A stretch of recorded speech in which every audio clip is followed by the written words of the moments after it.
Aksaray शहर की हवा में एक अजीब सी बात थी। यहाँ के लोग मेहनती थे, दिल के बुरे नहीं थे, लेकिन उन्हें एक ऐसी बीमारी थी जिसका इलाज किसी हकीम के पास नहीं था। यह बीमारी थी मुफ्त की सलाह देने की। शहर का हर बाशिंदा खुद को हर फन में माहिर समझता था। चाहे मामला खेतीबाड़ी का हो, व्यापार का हो, सेहत का हो या फिर घर बनाने का, हर किसी के पास देने के लिए ढेर सारी सलाहें होती थीं। वे सलाहें देते वक्त यह भूल जाते थे कि सुनने वाला क्या चाहता है, और सबसे बड़ी बात, वे अपनी सलाह के अंजाम की कोई जिम्मेदारी नहीं लेते थे। इसी शहर में रहते थे हम सबके प्यारे मुल्ला नसीरुद्दीन। मुल्ला का घर कई पीढ़ियों पुराना था। बारिश में उसकी छत टपकती थी, सर्दियों में दीवारों से बर्फीली हवा अंदर आती थी और गर्मियों में वह भट्टी की तरह तपता था। एक दिन जब बारिश का पानी सीधे उनके बिस्तर पर टपकने लगा और उन्हें रात भर एक कोने में बैठकर गुजारनी पड़ी, तो मुल्ला ने फैसला किया। बहुत हुआ, उन्होंने खुद से कहा, अब मैं एक नया, मजबूत और शानदार घर बनाऊंगा। अगली सुबह मुल्ला ने यह खबर पूरे शहर में फैला दी। उन्होंने चौक पर खड़े होकर ऐलान किया, ऐ दोस्तों, भाइयों और बहनों, मैं नसीरुद्दीन अपने लिए एक नया आशियाना बनाने जा रहा हूँ। आप सबकी दुआओं की जरूरत पड़ेगी। यह सुनना था कि शहर के सलाहकारों की फौज हरकत में आ गई। जैसे शहद की भनक लगते ही मक्खियां जमा हो जाती हैं, वैसे ही मुल्ला के घर के आसपास मुफ्त के सलाहकारों का जमावड़ा लगने लगा। सबसे पहले पहुंचे कासिम चाचा, जो कपड़े के व्यापारी थे, लेकिन खुद को वास्तुकला का ज्ञाता समझते थे। उन्होंने मुल्ला के कंधे पर हाथ रखकर कहा, मुल्ला, घर बनाने का फैसला तो बहुत अच्छा है, लेकिन एक बात गांठ बांध लो। घर का दरवाजा हमेशा पूरब दिशा में होना चाहिए। सुबह की पहली किरण जब घर में आती है तो बरकत साथ लाती है। तभी वहां हकीम जी आ गए, जिनका काम जड़ी बूटियां बेचना था, पर सलाह वे हर विषय पर देते थे।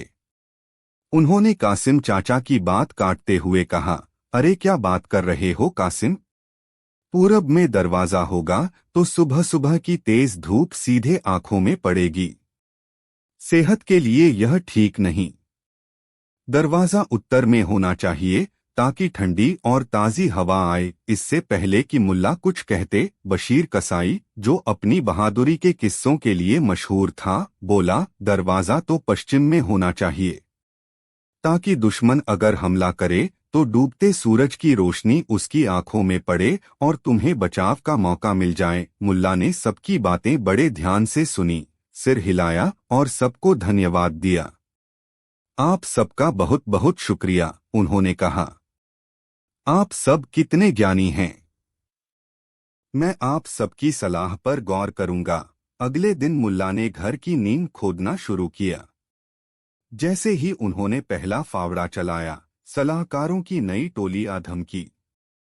इस बार मोर्चा संभाला बकर मेमार ने, जो कभी कभी छोटे मोटे निर्माण कार्य कर लेता था और खुद को शहर का सबसे बड़ा इंजीनियर समझता था। उसने जमीन को देखकर कहा, मुल्ला, यह क्या कर रहे हो? नींव कम से कम 10 फुट गहरी होनी चाहिए, वरना घर आंधी में उड़ जाएगा। और नींव में सिर्फ पत्थर का इस्तेमाल करना, ईंटें कमजोर होती हैं। तभी खेतों से लौट रहे रहीम किसान ने कहा, अरे बकर, तुम तो शहर में रहते हो, तुम्हें क्या पता? जमीन अगर नरम हो तो नींव ज्यादा गहरी नहीं खोदनी चाहिए, वरना घर धंस जाता है। और नींव में ईंट और मिट्टी का मिश्रण सबसे अच्छा रहता है, यह घर को नम रखता है। मुल्ला ने दोनों की बातें सुनी और मुस्कुराए। आप दोनों का ज्ञान अद्भुत है, उन्होंने कहा। मैं आपकी सलाह जरूर मानूंगा। और मुल्ला ने वही किया। उन्होंने नींव का एक कोना 10 फुट गहरा खोदा और उसमें पत्थर भरे, जैसा बकर मेमार ने कहा था। दूसरा कोना उन्होंने सिर्फ 4 फुट गहरा खोदा और उसमें ईंट और मिट्टी का गारा भरा, जैसा रहीम किसान ने सुझाया था। बाकी 2 कोनों के लिए भी उन्हें अलग अलग सलाहें मिलीं और उन्होंने सबका मान रखा। नतीजा यह हुआ कि घर की नींव भी अजीबोगरीब और ऊंची नीची बन गई, जैसे किसी बच्चे ने खेल खेल में गड्ढे खोदे हों। लोग दूर से देखते और हंसते, देखो मुल्ला सठिया गया है, यह घर बना रहा है या कब्र खोद रहा है। पर मुल्ला किसी की परवाह किए बिना अपने काम में लगे रहे। अब बारी आई दीवारें खड़ी करने की। यहाँ तो सलाहों की ऐसी बाढ़ आई कि मुल्ला का सिर चकरा गया। दीवारें मोटी होनी चाहिए ताकि चोर सेंध न लगा सकें, एक ने कहा। नहीं, दीवारें पतली होनी चाहिए ताकि घर में ज्यादा जगह मिले, दूसरे ने सलाह दी। खिड़कियां बड़ी बड़ी रखना ताकि रोशनी और हवा आए। अरे नहीं, खिड़कियां बिल्कुल छोटी रखना ताकि सर्दियों में ठंड न लगे और गर्मियों में लू न आए। रसोईघर दक्षिण पूर्व में होना चाहिए, अग्नि देवता प्रसन्न रहते हैं। बिल्कुल नहीं, रसोईघर उत्तर पश्चिम में हो ताकि धुआं आसानी से बाहर निकल जाए। मुल्ला ने हर किसी को धन्यवाद दिया और हर किसी की सलाह का सम्मान करने का वादा किया। उन्होंने जो दीवारें बनाई वे देखने लायक थीं। एक दीवार बहुत मोटी थी तो उसके सामने वाली दीवार कागज जितनी पतली। एक दीवार में उन्होंने घोड़े के आने जाने लायक बड़ी सी खिड़की छोड़ दी तो दूसरी दीवार में कबूतर के घुसने लायक छोटा सा रोशनदान बनाया। रसोईघर का आधा हिस्सा उन्होंने दक्षिण पूर्व में बनाया और आधा उत्तर पश्चिम में। घर का नक्शा ऐसा बन गया था जिसे देखकर बड़े बड़े ज्ञानी भी सिर खुजलाने लगे। लोग अब खुलकर मुल्ला का मजाक उड़ाने लगे थे। बच्चे उन्हें देखकर खपती मुल्ला का टेढ़ा घर कहकर चिढ़ाते, लेकिन मुल्ला के चेहरे पर शिकन तक नहीं थी। वे हर सुबह उठते और मुस्कुराते हुए अपने अधूरे बेढंगे घर को बनाने में जुट जाते। आखिरी मरहला था छत डालने का। यहाँ भी सलाहकारों ने कोई कसर नहीं छोड़ी। छत ढलान वाली बनाओ ताकि बारिश का पानी आसानी से बह जाए। एक बुजुर्ग ने कहा, नहीं मुल्ला, छत एकदम सपाट बनाओ। गर्मियों में रात को उस पर सोने का मजा ही कुछ और है। एक नौजवान ने सुझाया, छत पर मिट्टी का लेप करना, इससे घर ठंडा रहेगा। मिट्टी नहीं, चूने का लेप करना, इससे मजबूती आएगी। मुल्ला ने एक बार फिर सबकी सलाह मान ली। उन्होंने आधी छत ढलान वाली बनाई और आधी सपाट। आधे हिस्से पर मिट्टी का लेप किया और आधे पर चूने का। अब उनका घर किसी अजूबे से कम नहीं लग रहा था। वह एक ऐसा ढांचा था जो हर नियम, हर तर्क को चुनौती दे रहा था। आखिरकार महीनों की मेहनत के बाद वह घर बनकर तैयार हो गया। वह टेढ़ा मेढ़ा, ऊंचा नीचा, बेमेल खिड़की दरवाजों वाला एक ऐसा ढांचा था जिसे देखकर हंसी भी आती और हैरानी भी होती। मुल्ला ने पूरे शहर में ऐलान करवाया कि वे अपने नए घर के उद्घाटन के लिए एक बड़ी दावत दे रहे हैं। उन्होंने उन सभी सलाहकारों को विशेष रूप से आमंत्रित किया जिन्होंने घर बनाने में उनकी मदद की थी। दावत वाले दिन पूरा शहर मुल्ला के नए घर के बाहर इकट्ठा हुआ।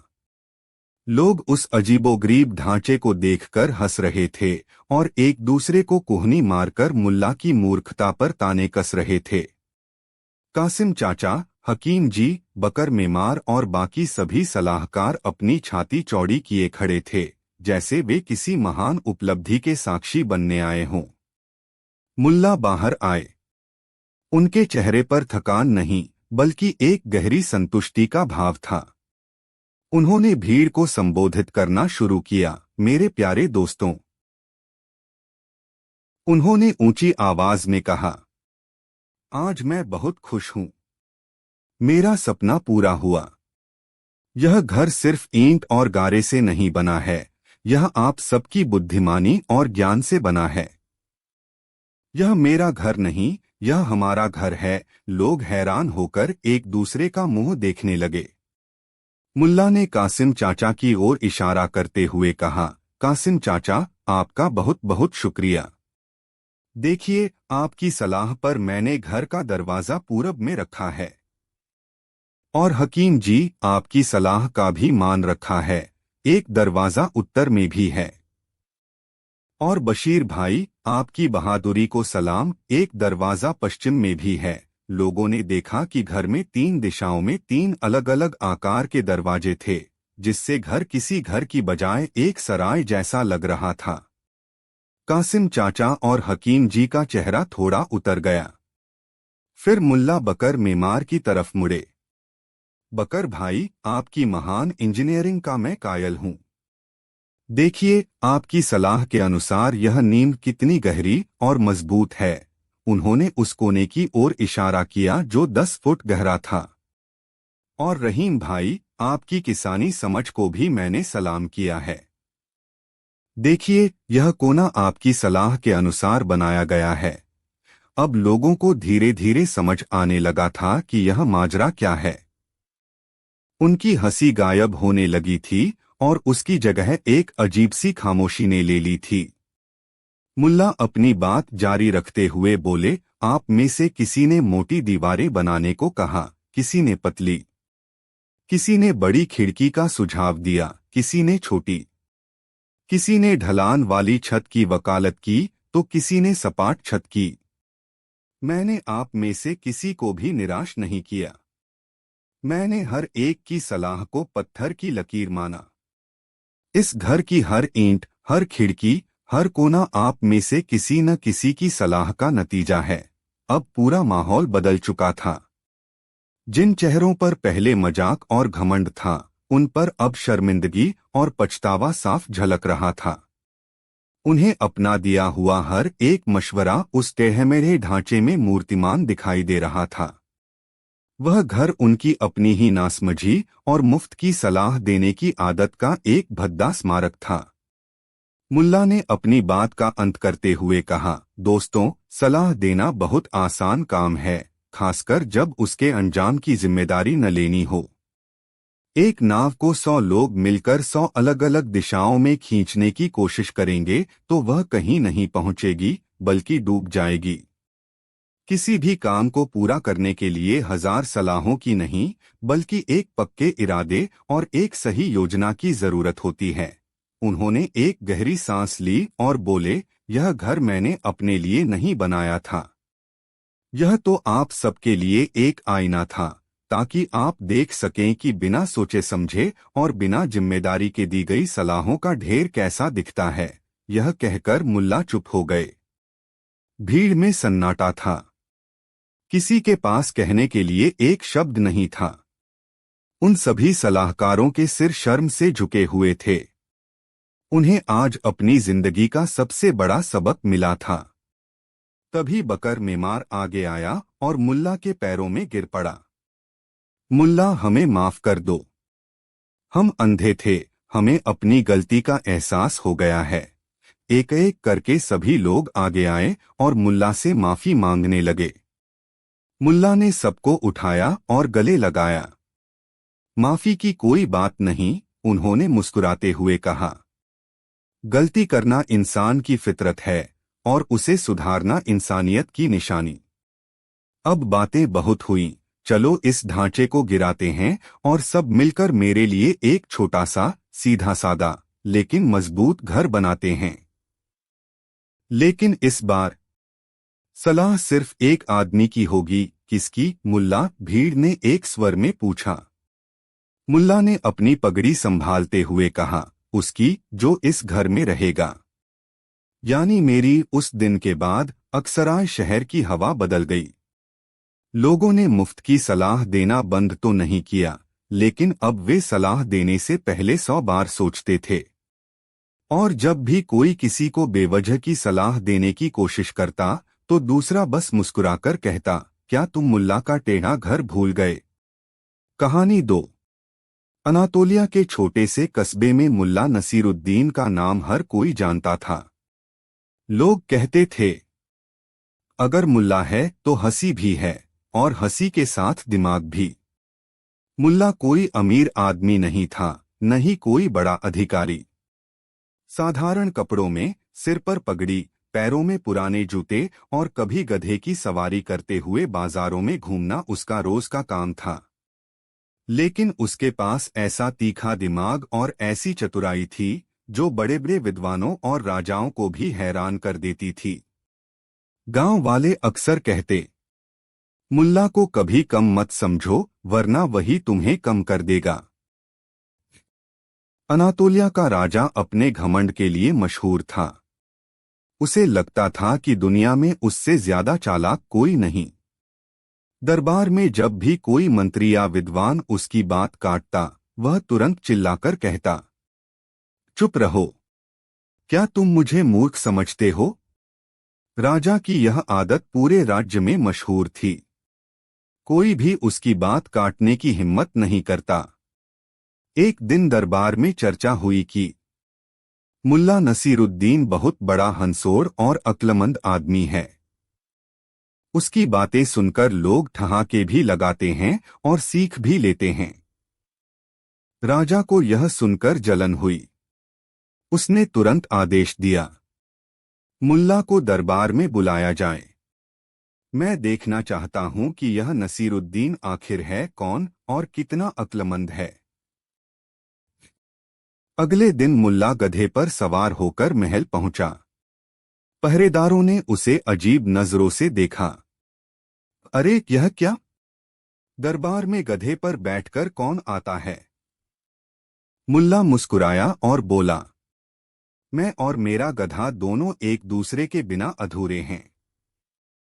मैं सोचता हूं यह भी राजा को देख ले।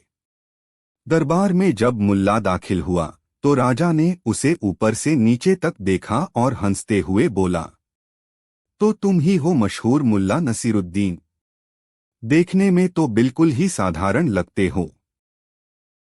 मुल्ला ने तुरंत जवाब दिया, हुजूर, आमतौर पर जो दिखने में साधारण होता है वही काम में असाधारण निकलता है। दरबारियों ने ठहाका लगाया। राजा की त्योरियां चढ़ गईं। उसने मन ही मन ठान लिया कि किसी भी तरह इस मुल्ला को मूर्ख साबित करना है। राजा ने कहा, मुल्ला, अगर तुम वाकई अक्लमंद हो तो मेरे सवाल का जवाब दो। बताओ, इंसान और गधे में क्या फर्क है? पूरा दरबार चुप हो गया। सबने सोचा अब मुल्ला फंसेगा। लेकिन मुल्ला हंसकर बोला, हुजूर, फर्क बस इतना है कि गधा कभी अपने आप को राजा नहीं कहता। पूरा दरबार हंसी से गूंज उठा। राजा का चेहरा लाल हो गया, मगर वह चुप रहा क्योंकि जवाब तीर की तरह सीधा लगा था। राजा ने फिर पूछा, मुल्ला, अगर तुम इतने होशियार हो तो साबित करो कि तुम मेरे गधे को कुरान पढ़ा सकते हो। दरबारियों को लगा कि अब मुल्ला बच नहीं पाएगा, मगर मुल्ला ने सिर झुकाकर कहा, हुजूर, गधे को कुरान पढ़ाना आसान काम नहीं है, लेकिन असंभव भी नहीं।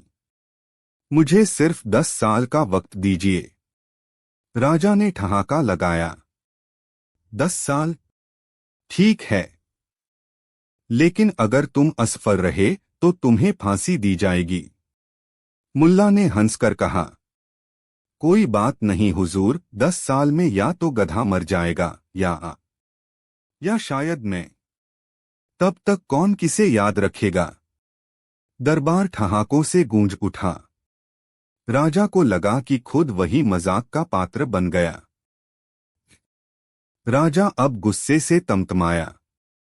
उसने सोचा कि मुल्ला को मुश्किल सवालों से घेरना चाहिए। उसने पूछा, मुल्ला, बताओ, इस दुनिया का सबसे कीमती चीज क्या है?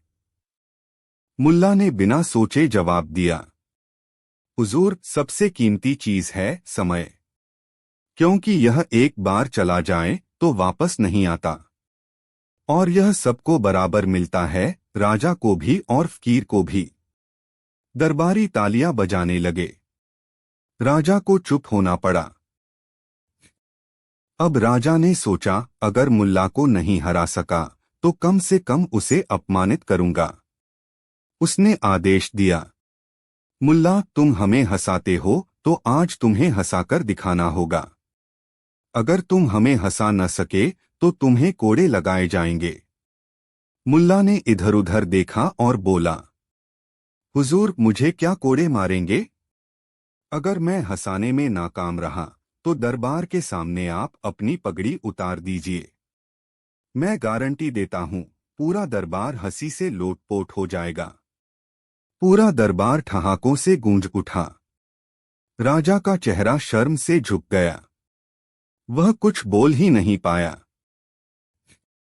आखिरकार राजा ने हाथ उठाकर कहा, मुल्ला, तुम वाकई बहुत चतुर हो। तुमने हमें कई बार मात दी है। आज से तुम्हें मेरे दरबार का विशेष मेहमान माना जाएगा। मुल्ला ने मुस्कुराकर कहा, हुजूर, मैं आपके दरबार का मेहमान नहीं बनना चाहता, क्योंकि मेहमान हमेशा मेजबान पर बोझ होता है। मुझे तो बस इतना चाहिए कि जब मैं बाजार में गधे पर बैठकर जाऊं तो लोग हंसे नहीं, बल्कि समझें कि यह आदमी अपनी अक्ल से राजा को भी मात दे चुका है। दरबार गूंज उठा। राजा भी हंस पड़ा। सीख। यह घटना पूरे राज्य में फैल गई। लोग कहते थे, राजा ताकत से बड़ा है, लेकिन अक्ल से बड़ा नहीं। और अक्ल में सबसे आगे है मुल्ला नसीरुद्दीन। कहानी का संदेश यही था कि अक्ल और हाजिर जवाबी से सबसे ताकतवर इंसान को भी मात दी जा सकती है। कहानी 3। मुल्ला नसीरुद्दीन हमेशा अपनी हाजिर जवाबी और मजेदार किस्सों के लिए मशहूर था। लोग कहते थे, अगर मुल्ला है तो हंसी भी है, और अगर हंसी है तो उसमें अक्ल भी छिपी होगी। गांव में उसका गधा, उसकी अजीब बातें और पड़ोसियों से होने वाली ठन-ठन फेमस थी। एक बार फिर ऐसा ही झगड़ा हुआ, और इस बार मामला था एक अंडे का। गांव के बाजार के पास मुल्ला का घर था। उसके आंगन में एक मुर्गी अक्सर दाना चुगने आती थी। यह मुर्गी उसके पड़ोसी करीम की थी। एक सुबह मुल्ला ने देखा कि आंगन में वही मुर्गी अंडा देकर चली गई। मुल्ला खुश हो गया। वाह, अल्लाह की नेमत देखो। मेहनत मैंने नहीं की, मगर इनाम मेरे आंगन में आया। उसने अंडा उठाया और घर के अंदर रख दिया। थोड़ी देर बाद पड़ोसी करीम आया और बोला, मुल्ला, वह मेरी मुर्गी थी, उसने अंडा दिया है। अंडा मेरा है। मुल्ला ने तुरंत जवाब दिया, मुर्गी तुम्हारी हो सकती है, लेकिन अंडा मेरे आंगन में आया है। जमीन मेरी तो चीज भी मेरी। करीम बोला, नहीं, अंडा मेरी मुर्गी ने दिया है, तो मालिक मैं हूं।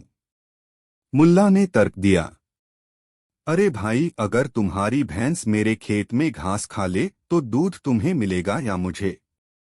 करीम गुस्से से बोला, मगर यह अंडा है, दूध नहीं। गांव के लोग तमाशा देखने आ गए। कोई कहता, अंडा मुर्गी का है तो मालिक करीम है। कोई कहता, नहीं, अंडा मुल्ला के घर में है तो मालिक मुल्ला है। आखिर मामला इतना बिगड़ा कि गांव के सरपंच तक पहुंचा दिया गया। गांव की चौपाल पर पंचायत बैठी। मुल्ला और करीम दोनों हाजिर हुए। सरपंच ने कहा, दोनों अपनी अपनी बात कहो। करीम बोला, मुल्ला मेरा अंडा हड़पना चाहता है। मुर्गी मेरी थी, मैंने उसे पाला है, दाना पानी दिया है, तो अंडा भी मेरा है। मुल्ला हंसते हुए बोला, हुजूर, अगर कोई पेड़ मेरे आंगन में झुक जाए और फल मेरे आंगन में गिरे तो फल किसका होगा? उसी तरह अंडा भी मेरा है। गांव वाले तालियां बजाने लगे। सरपंच सोच में पड़ गया। दोनों की दलीलें मजबूत लग रही थीं। उसने कहा, यह मामला साधारण नहीं है। इसे हल करने के लिए किसी अक्लमंद आदमी की जरूरत है। तुरंत किसी ने कहा, तो क्यों न यह मामला खुद मुल्ला ही सुलझाए? वही गांव का सबसे बड़ा हाजिर जवाब है। सब लोग हंस पड़े, मगर चूंकि मुल्ला खुद ही पक्षकार था, उसने चालाकी से कहा, ठीक है, मैं ही जज बनता हूं। मगर याद रहे, जो भी फैसला होगा सबको मानना पड़ेगा। करीम मजबूरी में मान गया। अगले दिन मुल्ला ने अपने आंगन में अदालत सजाई। गधे को उसने न्याय का प्रतीक बना दिया और खुद ऊंची चौकी पर बैठ गया। उसने घोषणा की, आज का मामला है मुर्गी बनाम अंडा। गांव के लोग हंसी से लोटपोट हो गए। मुल्ला ने करीम से पूछा, बताओ, मुर्गी तुम्हारी है? करीम बोला, हाँ, सब गांव जानता है। मुल्ला ने पूछा, क्या तुमने उसे मेरे आंगन में भेजा था? करीम बोला, नहीं, वह तो खुद चली गई। मुल्ला बोला, तो फिर उसने जहां अंडा दिया वहीं का मालिक हकदार है। करीम चिल्लाया, यह कैसा इंसाफ है? मुल्ला ने मुस्कुराते हुए कहा, ठीक है, चलो एक शर्त पर फैसला करते हैं। अंडे को आधा आधा बांट लेते हैं। आधा तुम्हारा, आधा मेरा। गांव वाले चौंक गए। किसी ने कहा, अंडा बांटा कैसे जाएगा? मुल्ला ने जवाब दिया, जैसे दूध से दही और मक्खन बनता है, वैसे ही अंडे से आमलेट बनता है। तो आमलेट भी आधा आधा। गांव ठहाकों से गूंज उठा। करीम को यह मंजूर नहीं था। उसने गुस्से में कहा, मुल्ला, यह तो नाइंसाफी है। मुल्ला बोला, तो फिर एक ही रास्ता बचा है, अंडा मेरी मुर्गी से निकलकर तुम्हारे घर क्यों नहीं गया? क्योंकि अल्लाह चाहता था कि यह मेरा हो। लोग हंसते हंसते लोटपोट हो गए। आखिरकार पंचायत ने कहा, मामला तो हंसी मजाक में सुलझ गया, मगर असलियत यही है कि अंडा करीम का है, क्योंकि मुर्गी उसी की है। मुल्ला ने मुस्कुराकर अंडा करीम को लौटा दिया और बोला, ठीक है, मगर याद रखना, यह अंडा तुम्हारा है, लेकिन हंसी मेरी। सीख और अंत। उस दिन से गांव में जब भी कोई बेकार की बहस करता, लोग कहते, सावधान, यह बहस कहीं मुल्ला और अंडे वाली न बन जाए। इस कहानी से सीख मिलती है कि कभी कभी तकरार की चीज इतनी छोटी होती है कि उसका कोई मतलब ही नहीं निकलता।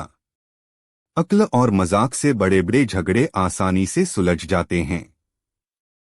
कहानी 4। मुल्ला नसीरुद्दीन का नाम सुनते ही लोगों के चेहरे पर मुस्कान आ जाती थी। कोई उसे पागल कहता, कोई हंसोड़ और कोई अक्ल का बादशाह। उसकी शरारतें ऐसी होतीं कि लोग पहले गुस्सा करते, फिर हंस कर लोटपोट हो जाते।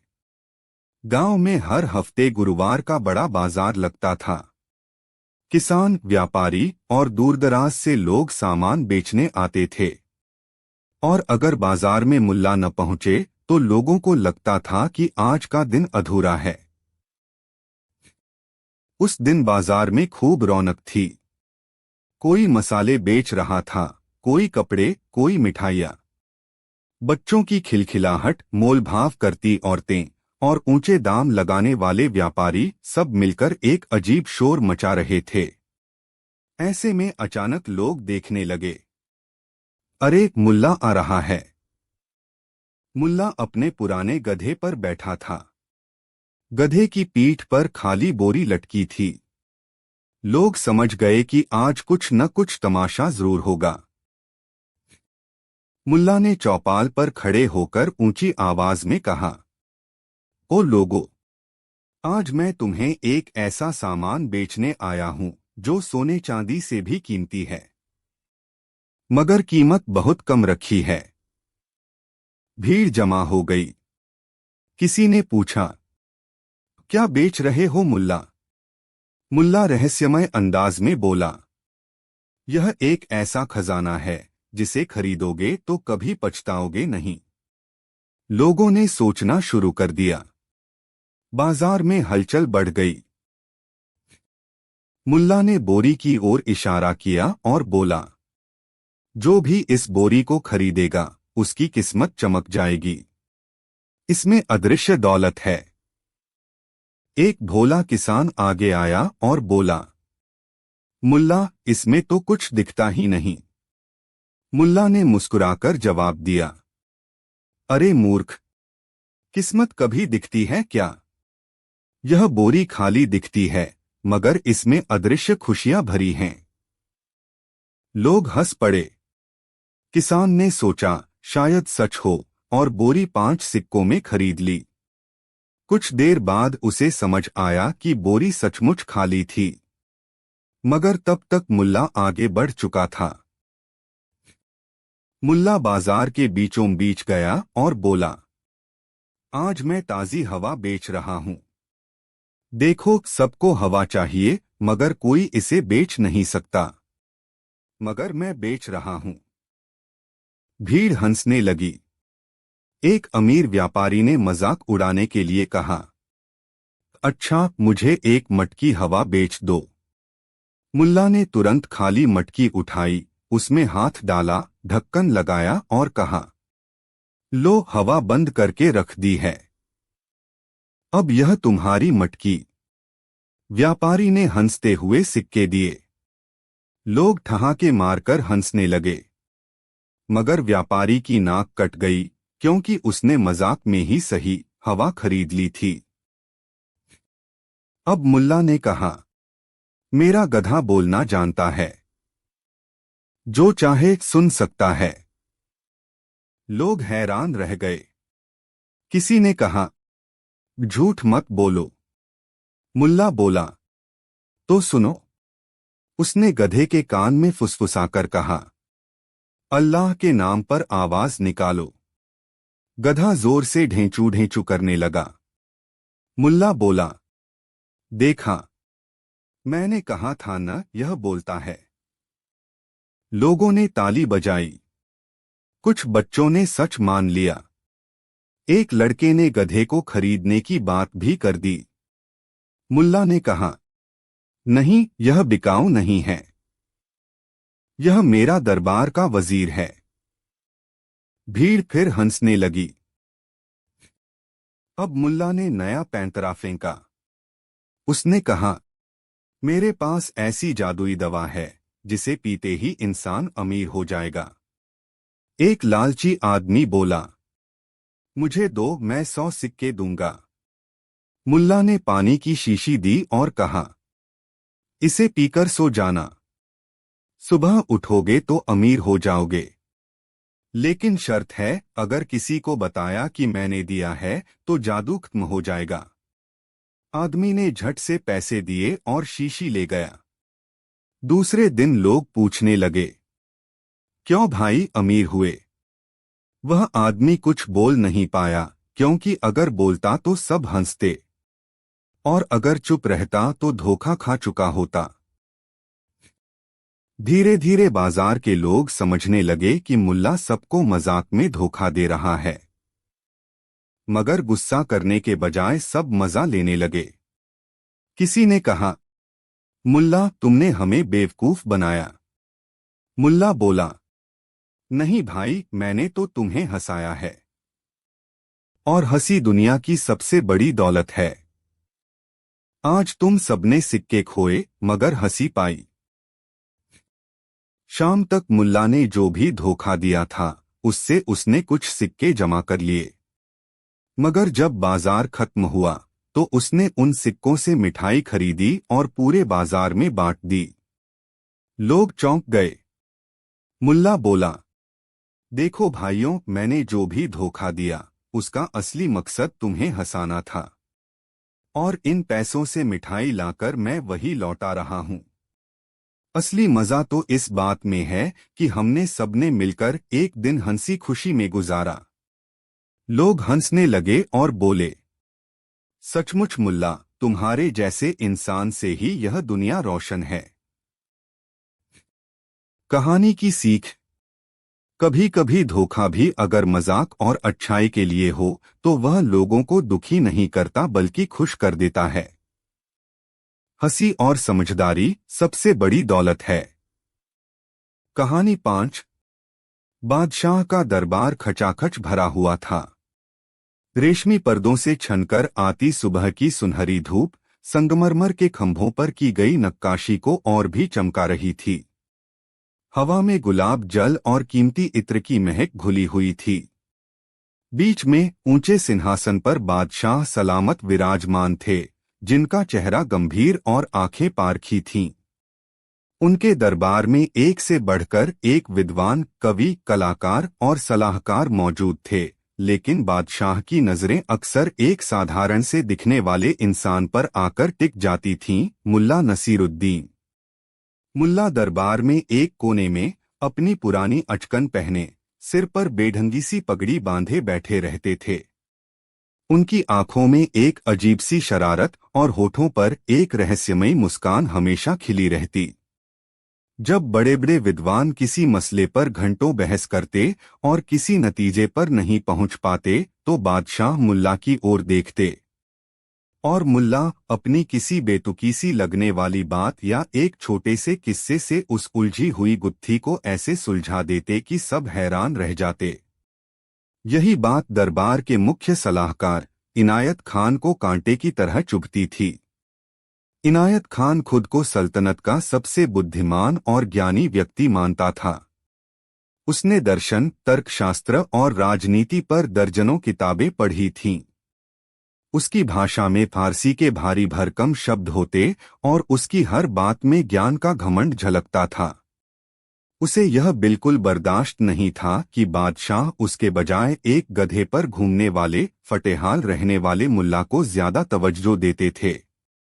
उसे लगता था कि मुल्ला की लोकप्रियता बस एक तुक्का है और उसकी तथाकथित बुद्धिमानी केवल लोगों को मूर्ख बनाने की कला है। एक दिन जब दरबार में किसी बात पर मुल्ला ने अपनी चतुराई से बादशाह का दिल जीत लिया और पूरा दरबार वाह वाह कर उठा, तो इनायत खान की ईर्ष्या और क्रोध की सीमा न रही। वह अपनी जगह से खड़ा हुआ और बादशाह से इजाजत लेकर बोला, आलमपनाह, गुस्ताखी माफ हो। मैं मुल्ला नसीरुद्दीन की हाजिर जवाबी का कायल हूँ, लेकिन हाजिर जवाबी और सच्ची बुद्धिमानी में जमीन आसमान का फर्क होता है। मुझे संदेह है कि मुल्ला की प्रसिद्धि उनकी योग्यता से कहीं ज्यादा है। दरबार में एकदम सन्नाटा छा गया। यह मुल्ला पर एक सीधा हमला था। बादशाह ने अपनी भवें सिकोड़ लीं और बोले, इनायत खान, आप कहना क्या चाहते हैं? साफ साफ कहिए। इनायत खान ने मुल्ला की तरफ घूरकर देखते हुए कहा, जहां पनाह, मैं चाहता हूं कि आज दूध का दूध और पानी का पानी हो जाए। मैं मुल्ला नसीरुद्दीन को एक खुली चुनौती देना चाहता हूं। मैं इनसे 3 ऐसे सवाल पूछूंगा जिनका जवाब देना किसी भी इंसान के लिए लगभग नामुमकिन है।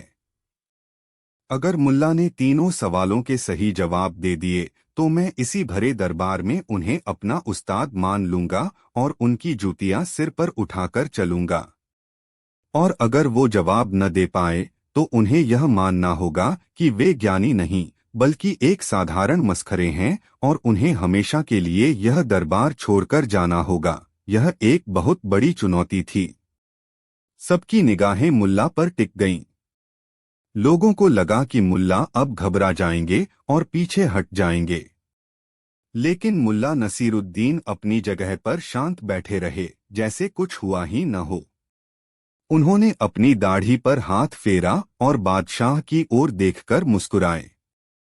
बादशाह ने मुल्ला से पूछा, मुल्ला, क्या तुम्हें इनायत खान की यह चुनौती मंजूर है? मुल्ला ने बड़े आराम से अपनी जगह से उठते हुए कहा, आलमपनाह, जब ज्ञान की परीक्षा हो रही हो तो एक नाचीज भला पीछे कैसे हट सकता है? मुझे इनकी चुनौती पूरी तरह से मंजूर है, लेकिन मेरी एक छोटी सी शर्त है। क्या शर्त है? इनायत खान ने तंज कसा। कहीं तुम सवालों को आसान करने की गुजारिश तो नहीं करोगे? नहीं नहीं, मुल्ला ने मुस्कुराते हुए कहा। शर्त बस इतनी सी है कि मुझे इन 3 सवालों का जवाब सोचने के लिए 7 दिन का समय दिया जाए। आखिर आपके सवाल इतने गहरे और मुश्किल होंगे कि उन पर विचार करने के लिए वक्त तो लगेगा ही। इनायत खान को लगा कि मुल्ला बस समय बर्बाद कर रहे हैं और हार मानने का बहाना ढूंढ रहे हैं। उसने तुरंत कहा, मुझे मंजूर है। आज से 7वें दिन इसी दरबार में हम सब आपके ज्ञान की गहराई देखेंगे। बादशाह ने भी अपनी सहमति दे दी। दरबार में कानाफूसी शुरू हो गई। कोई कहता मुल्ला आज बुरी तरह फंस गए, तो कोई कहता देखना मुल्ला कोई न कोई कमाल जरूर दिखाएंगे। दरबार खत्म होने के बाद मुल्ला अपनी चिरपरिचित शांति से उठे और अपने गधे पर बैठकर घर की ओर चल दिए। उन 7 दिनों में मुल्ला के व्यवहार में कोई बदलाव नहीं आया।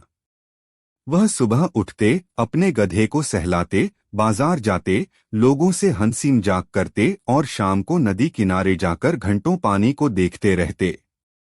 उन्हें देखकर कोई कह ही नहीं सकता था कि उनके सिर पर इतनी बड़ी चुनौती का बोझ है। दूसरी तरफ इनायत खान अपनी जीत के सपने देख रहा था। उसने अपने तीनों सवाल बड़ी मेहनत और सोच विचार के बाद तैयार किए थे। वे ऐसे सवाल थे जिनका कोई सटीक तार्किक जवाब हो ही नहीं सकता था। वह मन ही मन हंसता और सोचता, अब आएगा ऊंट पहाड़ के नीचे।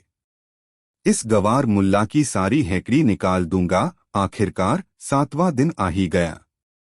दरबार पहले से भी ज्यादा खचाखच भरा हुआ था। आसपास के गांवों से भी लोग यह अनोखा मुकाबला देखने आए थे। बादशाह अपने सिंहासन पर विराजमान थे और उनके चेहरे पर उत्सुकता साफ झलक रही थी। इनायत खान विजेता की तरह तनकर खड़ा था। तभी मुल्ला नसीरुद्दीन ने दरबार में प्रवेश किया। आज भी वे वैसे ही साधारण कपड़ों में थे, लेकिन उनके चेहरे पर एक अद्भुत शांति और आत्मविश्वास था।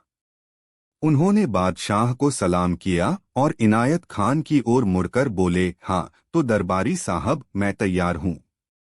पूछिए अपने सवाल। इनायत खान ने अपनी आवाज में घमंड घोलकर पहला सवाल पूछा। मुल्ला नसीरुद्दीन, मेरा पहला सवाल है, आसमान में कुल कितने तारे हैं? सवाल सुनते ही दरबार में एक फुसफुसाहट फैल गई। यह कैसा सवाल था? आसमान के तारे भला कौन गिन सकता है? यह तो असंभव है। इनायत खान की क्रूर मुस्कान और चौड़ी हो गई। उसे पता था कि मुल्ला इस सवाल में ही ढेर हो जाएंगे।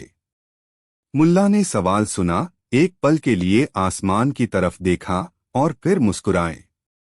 वे अपने साथ एक बड़ी सी बोरी लेकर आए थे। उन्होंने उस बोरी को दरबार के बीच में उलट दिया। उसमें से बारीक रेत के लाखों करोड़ों कण फर्श पर फैल गए। फिर मुल्ला ने बड़े ही शांत भाव से कहा, दरबारी साहब, आसमान में ठीक उतने ही तारे हैं जितने इस बोरी की रेत में कण हैं। इनायत खान बौखला गया। यह क्या बकवास है? इसका क्या सबूत है? मुल्ला ने अपनी भोली भाली सूरत बनाकर कहा, सबूत? सबूत तो बहुत सीधा है। अगर आपको मेरी बात पर यकीन नहीं है तो आप खुद इन रेत के कणों को गिन लीजिए और फिर आसमान के तारों को गिन लीजिए। अगर एक भी कण कम या ज्यादा निकला तो मैं अपनी हार मान लूंगा। यह सुनकर पूरा दरबार ठहाकों से गूंज उठा। बादशाह भी अपनी हंसी नहीं रोक पाए।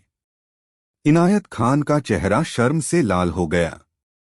मुल्ला ने उसे उसी के जाल में फंसा दिया था। रेत के कणों को गिनना उतना ही असंभव था जितना आसमान के तारों को। उसके पास मुल्ला की बात को गलत साबित करने का कोई तरीका नहीं था। उसे चुप रहना पड़ा।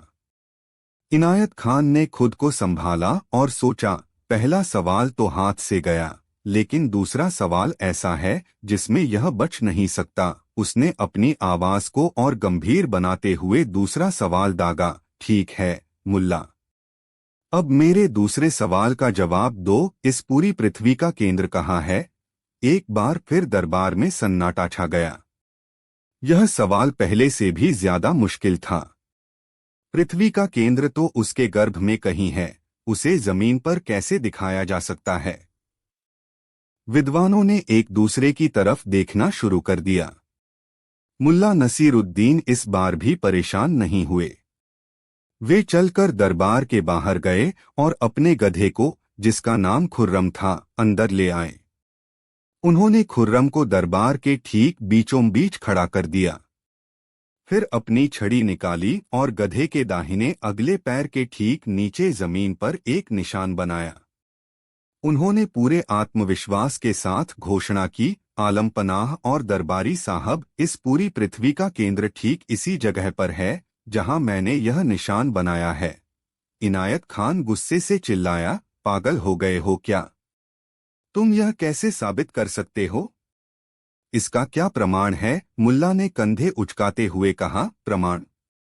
दरबारी साहब, अगर आपको मेरी बात पर जरा भी शक है तो आप दुनिया का कोई भी फीता या पैमाना ले आइए और इस निशान से पृथ्वी के हर कोने को नाप लीजिए।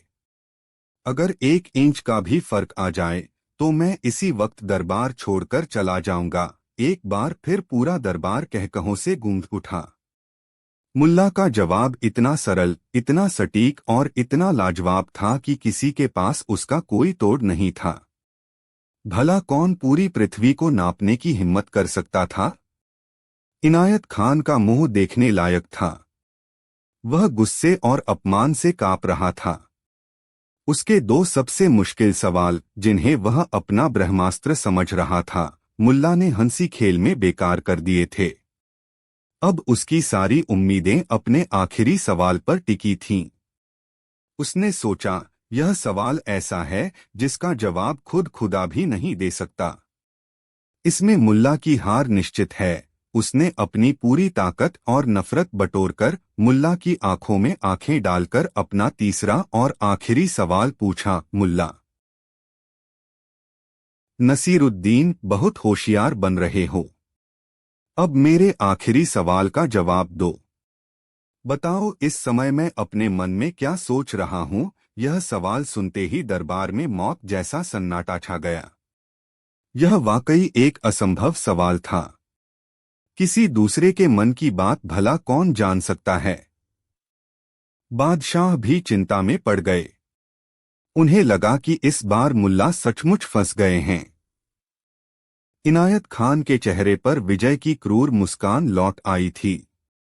वह जानता था कि मुल्ला जो भी जवाब देंगे वह बस कह देगा, नहीं, मैं यह नहीं सोच रहा था, और मुल्ला हार जाएंगे। मुल्ला नसीरुद्दीन ने इनायत खान को सिर से पांव तक देखा। उनकी आंखों की शरारत गायब हो चुकी थी और उनकी जगह एक अजीब सी गंभीरता ने ले ली थी। उन्होंने बादशाह की ओर देखा, फिर दरबारियों पर नजर डाली और फिर अपनी नजरें इनायत खान पर टिका दीं। मुल्ला ने अपनी आवाज में एक ऐसी कड़कड़ाहट भरी जो पहले कभी किसी ने नहीं सुनी थी। उन्होंने ऊंची आवाज में कहा, दरबारी साहब, आप इस समय अपने मन में क्या सोच रहे हैं? यह मैं आपको बताता हूँ। सबकी सांसें रुक गईं। मुल्ला ने कहा, आप सोच रहे हैं कि हमारे बादशाह सलामत, जो इस सल्तनत की शान हैं, जो न्याय और बुद्धिमानी के प्रतीक हैं, वे एक मूर्ख और नासमझ शासक हैं। आप सोच रहे हैं कि यह सिंहासन उनके लायक नहीं बल्कि आपके लायक है। आप सोच रहे हैं कि मुल्ला नसीरुद्दीन जैसा एक फकीर बादशाह का प्रिय पात्र है और आप जैसे ज्ञानी की कोई कद्र नहीं। आप मन ही मन बादशाह की लंबी उम्र की नहीं बल्कि उनके पतन की कामना कर रहे हैं। बोलो, क्या मैं सच कह रहा हूं? यह सुनकर दरबार में भूचाल आ गया। इनायत खान के पैरों तले जमीन खिसक गई। उसका चेहरा सफेद पड़ गया, जैसे किसी ने उसका सारा खून चूस लिया हो। मुल्ला ने उस पर राजद्रोह का इतना भयानक आरोप लगा दिया था कि उसकी कल्पना भी नहीं की जा सकती थी। अब इनायत खान एक भयानक दुविधा में फंस गया था। अगर वह कहता है, हाँ, तुम सही कह रहे हो, मैं यही सोच रहा था, तो वह उसी क्षण राजद्रोह के अपराध में गिरफ्तार कर लिया जाता और उसकी गर्दन कलम कर दी जाती। और अगर वह अपनी जान बचाने के लिए कहता है, नहीं नहीं, यह सरासर झूठ है, मैं ऐसा हरगिज नहीं सोच रहा था। तो इसका मतलब होता कि मुल्ला का जवाब गलत था। और अगर मुल्ला का जवाब गलत था तो इनायत खान अपनी चुनौती जीत जाता। कांपते हुए, पसीने से तरबतर इनायत खान ने अपनी जान बचाने का रास्ता चुना। वह जमीन पर गिरकर चिल्लाया, नहीं, जहां पनाह यह झूठ है। मैं ऐसा घिनौना विचार अपने मन में कभी नहीं ला सकता। मैं तो आपका सबसे वफादार सेवक हूं। मुल्ला झूठ बोल रहा है। इसका जवाब बिल्कुल गलत है। जैसे ही उसने यह कहा, मुल्ला नसीरुद्दीन ने बादशाह की तरफ मुड़कर सिर झुकाया और बोले, आलमपनाह, दरबारी साहब ने खुद स्वीकार कर लिया है कि मेरा जवाब गलत है। इस तरह मैं उनकी तीसरी चुनौती हार गया हूं। अपनी शर्त के मुताबिक मैं यह दरबार हमेशा के लिए छोड़कर जाने को तैयार हूं। यह कहते हुए मुल्ला मुड़े और दरवाजे की तरफ बढ़ने लगे। लेकिन तभी बादशाह अपनी जगह से खड़े हुए और उनकी गरजती हुई आवाज पूरे दरबार में गूंजी, ठहरो मुल्ला। बादशाह के चेहरे पर क्रोध नहीं, बल्कि प्रशंसा और अम्यूजमेंट के भाव थे। वह इनायत खान की दयनीय हालत और मुल्ला की अद्भुत चतुराई को समझ चुके थे। वे बोले, इनायत खान, तुमने खुद मान लिया कि मुल्ला का जवाब गलत है। यानी तुम हमारे बारे में ऐसा कुछ नहीं सोच रहे थे। तुमने यह साबित करने के लिए कि मुल्ला गलत है, हमारी वफादारी का सबसे बड़ा सबूत दे दिया है। फिर वे मुल्ला की ओर मुड़े और उनकी आंखों में हंसी तैर रही थी। और मुल्ला नसीरुद्दीन, तुम एक चुनौती भले ही हार गए हो, लेकिन तुमने आज बुद्धि और विवेक की लड़ाई जीत ली है। तुमने यह साबित कर दिया है कि सच्चा ज्ञान किताबों में नहीं, बल्कि समझदारी में होता है। तुम्हारी एक हार ने हमारे एक दरबारी की वफादारी साबित कर दी और दरबार की इज्जत रख ली। ऐसी हार तो 1000 जीतों से भी बढ़कर है। तुम कहीं नहीं जा रहे हो। तुम इस दरबार की शान हो और हमेशा रहोगे। यह सुनते ही पूरा दरबार तालियों की गड़गड़ाहट और मुल्ला नसीरुद्दीन जिंदाबाद के नारों से गूंज उठा। इनायत खान का सिर शर्म और अपमान से झुका हुआ था। वह समझ गया था कि जिसे वह एक साधारण मस्खरा समझ रहा था, वह वास्तव में ज्ञान का एक अथाह सागर है। उसने अपनी हार स्वीकार कर ली थी, न केवल चुनौती में, बल्कि बुद्धि और विवेक के हर पैमाने पर। उस दिन के बाद किसी ने भी मुल्ला नसीरुद्दीन की बुद्धिमानी को चुनौती देने की हिम्मत नहीं की। और मुल्ला हमेशा की तरह अपने गधे पर बैठकर दुनिया पर मुस्कुराते हुए अपनी सादगी और ज्ञान की रोशनी फैलाते रहे। अक्सराय शहर के बाहर, जहां गलियां तंग और मकान एक दूसरे से सटे हुए थे, वहां मुल्ला नसीरुद्दीन का एक छोटा सा साधारण सा घर था। घर के बाहर एक बूढ़ा सा गधा बंधा रहता और घर के अंदर से कभी कभी मुल्ला के खिलखिलाने की आवाजें आतीं। शहर के लोग मुल्ला को दो नजरों से देखते थे। कुछ उन्हें परम ज्ञानी मानते थे, जिनकी बातों में गहरे रहस्य छिपे होते थे। वहीं कुछ लोग उन्हें सबसे बड़ा मूर्ख समझते थे, जो गधे पर उल्टा बैठकर घूमता था और अपनी ही परछाई से बातें करता था। इसी शहर की अंधेरी गलियों में एक और शख्स रहता था, जिसका नाम था कालेखा। कालेखा कोई मामूली चोर नहीं था। वह खुद को चोरों का उस्ताद और एक कलाकार मानता था। उसका मानना था कि चोरी करना सिर्फ माल उड़ाना नहीं, बल्कि एक कला है जिसमें दिमाग, फुर्ती और हिम्मत की जरूरत होती है। उसने बड़े बड़े अमीरों और साहूकारों के घरों में सेंध लगाई थी, लेकिन आज तक कोई उसे पकड़ नहीं पाया था। उसकी शोहरत दूर दूर तक फैली थी और लोग उसका नाम लेने से भी डरते थे। पिछले कुछ हफ्तों से काले खां के दिमाग में एक ही धुन सवार थी, मुल्ला नसीरुद्दीन का घर। उसने मुल्ला के बारे में तरह तरह के किस्से सुने थे। किसी ने कहा था कि मुल्ला के पास एक जादुई संदूक है, जिसमें बेशकीमती हीरे जवाहरात भरे हैं। किसी का कहना था कि मुल्ला असल में एक भेष बदले हुए अमीर शहजादे हैं और उनकी सादगी बस एक दिखावा है। काले खां को इन कहानियों पर यकीन हो गया था। उसे लगा कि जो इंसान इतना मूर्ख दिखने का नाटक करता है वह जरूर कुछ बहुत बड़ा छिपा रहा है। मुल्ला के घर चोरी करना उसके लिए एक चुनौती थी, अपनी कला का सबसे बड़ा इम्तिहान। अगर वह मुल्ला को लूट सका तो पूरे इलाके में उसकी धाक हमेशा के लिए जम जाएगी। उसने कई दिनों तक मुल्ला के घर की रेकी की। वह छिपकर मुल्ला की हरकतों को देखता। उसने देखा कि मुल्ला कभी घंटों अपने गधे से बातें करता, कभी जिस डाल पर बैठा होता उसी को काटने लगता। यह सब देखकर काले खां का शक यकीन में बदल गया। यह आदमी यकीनन दुनिया का सबसे बड़ा अहमक है, वह मन ही मन हंसता। इसके घर चोरी करना तो बच्चे का खेल होगा। आखिरकार उसने वह रात चुन ली। अमावस की रात थी। आसमान में न चांद था न तारे। घना अंधेरा हर चीज को अपनी आगोश में ले चुका था। हवा में एक अजीब सी खामोशी थी जिसे केवल झिंगुरों की आवाज ही तोड़ रही थी। काले खां ने काले कपड़े पहने, चेहरे पर कपड़ा लपेटा और अपने औजारों का थैला लेकर दबे पांव मुल्ला के घर की ओर बढ़ा। मुल्ला का घर शांत था। अंदर से कोई आवाज नहीं आ रही थी। काले खां बिल्ली की तरह फुर्ती से दीवार फांदकर आंगन में उतरा। उसने खिड़की की चटकनी को अपने पतले से तार से बड़ी सफाई से खोला और बिना कोई आवाज किए घर के अंदर दाखिल हो गया। अंदर और भी ज्यादा अंधेरा था। काले खां की आंखें अंधेरे में देखने की आदी थीं। उसने धीरे धीरे घर का जायजा लेना शुरू किया। पहला कमरा बैठक थी।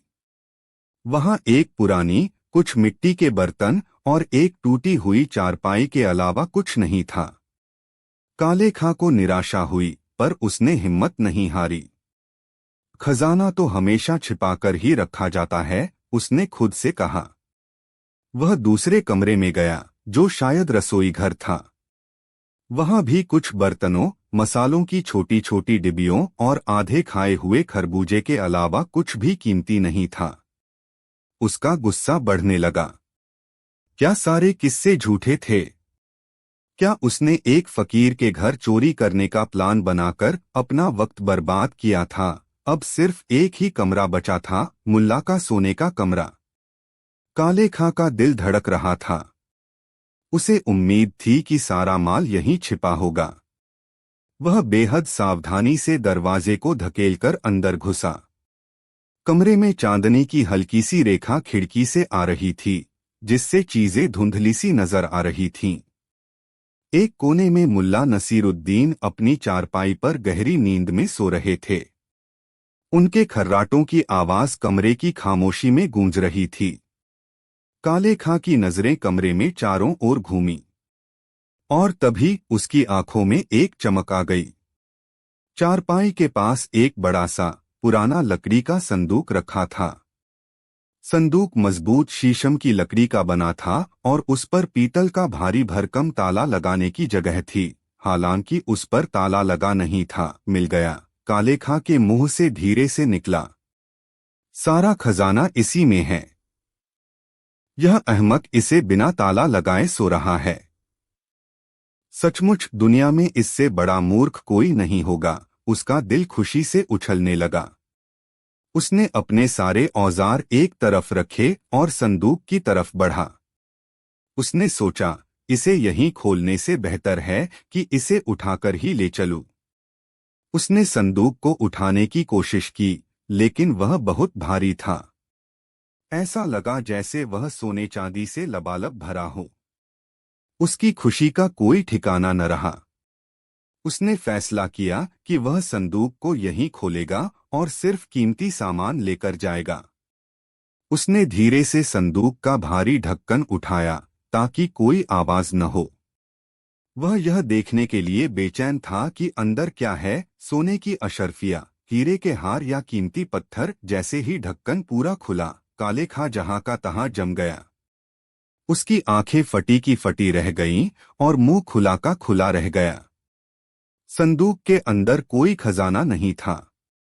संदूक के अंदर घुटने मोड़े, कंबल में लिपटे हुए खुद मुल्ला नसीरुद्दीन बैठे थे। मुल्ला ने अपनी गोल गोल आंखें खोलीं, काले खां की तरफ देखा और एक शांत मुस्कान के साथ बोले, माफ करना दोस्त, क्या तुम्हें कुछ चाहिए था? एक पल के लिए तो काले खां को लगा कि वह कोई सपना देख रहा है। यह कैसे हो सकता है? जिस आदमी को वह चारपाई पर सोया हुआ समझ रहा था, वह इस संदूक के अंदर क्या कर रहा है? उसने घबराकर चारपाई की तरफ देखा। वहां तकियों का ढेर लगाकर उस पर चादर ओढ़ा दी गई थी, जिससे लग रहा था कि कोई इंसान सोया हुआ है। काले खां को समझ आ गया कि उसे बेवकूफ बनाया गया है। उसका खून खौल उठा। उसने अपनी कमर से खंजर निकाला और मुल्ला की गर्दन पर रखते हुए फुफकारा, यह क्या मजाक है बुड्ढे? तू संदूक में क्या कर रहा है? और सच सच बता, खजाना कहाँ छिपा रखा है? मुल्ला नसीरुद्दीन जरा भी नहीं घबराए। उन्होंने काले खां की आंखों में झांकते हुए बड़े ही दुखी स्वर में कहा, खजाना? कैसा खजाना मेरे दोस्त? मेरे पास तो फूटी कौड़ी भी नहीं है। झूठ मत बोल, काले खां गरजा। अगर तेरे पास कुछ नहीं है तो तू इस संदूक में क्यों छिपा था? मुल्ला ने एक गहरी आह भरी, जैसे उन्हें कोई बहुत बड़ा दुहक हो। वह बोले, भाई, सच तो यह है कि मुझे तुम्हारी आहट उसी वक्त मिल गई थी जब तुम दीवार फांदकर अंदर आए थे। मैं जानता था कि मेरे घर एक चोर आया है, तो तूने शोर क्यों नहीं मचाया? काले खां हैरान था। मुल्ला का चेहरा और भी ज्यादा उदास हो गया। उन्होंने कहा, शोर कैसे मचाता? मुझे बहुत शर्म आ रही थी। मैंने सुना है कि तुम शहर के सबसे बड़े और नामी चोर हो। तुम एक कलाकार हो। जब तुम जैसे महान चोर ने मेरे गरीब खाने में आने का कष्ट किया, और जब मैंने सोचा कि तुम्हें यहाँ कुछ भी चुराने लायक नहीं मिलेगा, तो मेरा सिर शर्म से झुक गया। मुझे लगा कि अगर तुम्हें पता चला कि मेरे घर में तुम्हारे जैसे उस्ताद के लायक एक भी कीमती चीज नहीं है, तो तुम्हारी कितनी बेइज्जती होगी। बस इसी शर्मिंदगी के मारे में इस संदूक में मुंह छिपाकर बैठ गया। काले खां खंजर हाथ में लिए बस मुल्ला को देखता रह गया। उसने अपनी जिंदगी में ऐसा जवाब कभी नहीं सुना था। यह आदमी क्या कह रहा है? वह चोर की बेइज्जती के डर से छिप गया। यह बात इतनी बेतुकी थी कि काले खां का सारा गुस्सा हवा हो गया। उसकी जगह एक अजीब सी हैरत ने ले ली। मुल्ला ने बात जारी रखी, सोचो, कल जब तुम्हारे दोस्त पूछेंगे कि मुल्ला के घर से क्या लाए, तो तुम क्या कहोगे? मिट्टी के बर्तन? पुरानी? तुम्हारी सारी इज्जत मिट्टी में मिल जाएगी। मैं यह बर्दाश्त नहीं कर सकता था। काले खां का अहंकार, जो हमेशा सातवें आसमान पर रहता था, इस अजीब तारीफ से पिघलने लगा। आज तक उसे किसी ने कलाकार या उस्ताद नहीं कहा था। सब उसे डर और नफरत से ही देखते थे। यह पहला शख्स था जो उसकी कला की इज्जत कर रहा था। वह भूल गया कि वह चोरी करने आया है। उसे मुल्ला पर एक अजीब सी दया आने लगी। वह बोला, तो तुम्हारे पास सच में कुछ नहीं है? कुछ भी नहीं मेरे भाई, मुल्ला ने दुखी होकर कहा। मैं तो खुद तुम्हारी मेहनत देखकर शर्मिंदा हूं। तुम इतनी रात को इतनी मेहनत करके आए और तुम्हें खाली हाथ लौटना पड़ेगा। यह तो सरासर नाइंसाफी है। काले खां चुप खड़ा था। उसे समझ नहीं आ रहा था कि वह क्या करे। वह चोरी करने आया था और घर का मालिक खुद उसके लिए परेशान हो रहा है। तभी मुल्ला के चेहरे पर एक चमक आई, जैसे उन्हें कोई तरकीब सूझी हो। वह बोले, एक विचार आया है। तुम इतनी दूर से आए हो, खाली हाथ तो नहीं जा सकते। यह तो मेहमानवाजी के खिलाफ होगा। एक काम करते हैं क्या? काले खां ने उत्सुकता से पूछा। मुल्ला बोले, यह संदूक, यह बहुत मजबूत और कीमती लकड़ी का बना है। मेरे किसी काम का तो है नहीं, मैं तो इसमें बस शर्म के मारे छिपा था। तुम इसे ले जाओ, कम से कम तुम्हारी मेहनत वसूल हो जाएगी। बाजार में इसके अच्छे दाम मिल जाएंगे। काले खां को अपने कानों पर विश्वास नहीं हुआ। क्या यह आदमी पागल है? वह खुद अपना संदूक चोर को तोहफे में दे रहा है, उसने कहा, लेकिन यह बहुत भारी है। मैं इसे अकेले कैसे उठाऊंगा? अरे, इसकी चिंता तुम क्यों करते हो? मुल्ला तुरंत संदूक से बाहर निकलते हुए बोले, मैं हूं न, हम दोनों मिलकर इसे उठाते हैं। मैं इसे तुम्हारे घर तक पहुंचाने में तुम्हारी मदद करूंगा। अब काले खां का दिमाग पूरी तरह से चकरा गया। यह दुनिया का सबसे अजीब चोर और सबसे अजीब घर का मालिक था। एक चोर जो चोरी करने आया था और घर का मालिक जो चोरी का सामान चोर के घर तक पहुंचाने में मदद कर रहा था। यह इतना हास्यास्पद था कि काले खां खुद को रोक नहीं पाया। वह सोचने लगा, यह मुल्ला सच में एक नंबर का बेवकूफ है। किस्मत मुझ पर मेहरबान है। बिना हाथ पैर मारे इतना भारी संदूक मिल रहा है। उसने अपनी सहमति में सिर हिला दिया। और फिर वह अविश्वसनीय दृश्य शुरू हुआ।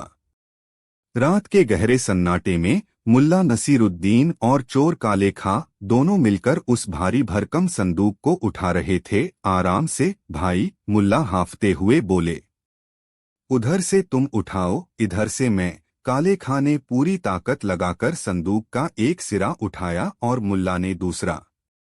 वे धीरे धीरे घर से बाहर निकले। गलियां सुनसान थीं। वे दोनों उस भारी बोझ को उठाकर शहर के बाहरी इलाके की तरफ बढ़ने लगे, जहां काले खां का ठिकाना था। रास्ते भर मुल्ला बातें करते रहे। भाई काले खां, मानना पड़ेगा, तुम्हारी बाजुओं में बहुत दम है, वरना यह संदूक उठाना किसी आम इंसान के बस की बात नहीं। काले खां अपनी तारीफ सुनकर फूला नहीं समा रहा था। थोड़ी दूर चलने पर मुल्ला फिर बोले, एक बात कहूं, बुरा तो नहीं मानोगे? अगली बार जब मेरे घर आना तो पहले से बता देना। मैं तुम्हारे लिए कुछ अच्छा इंतजाम करके रखूंगा।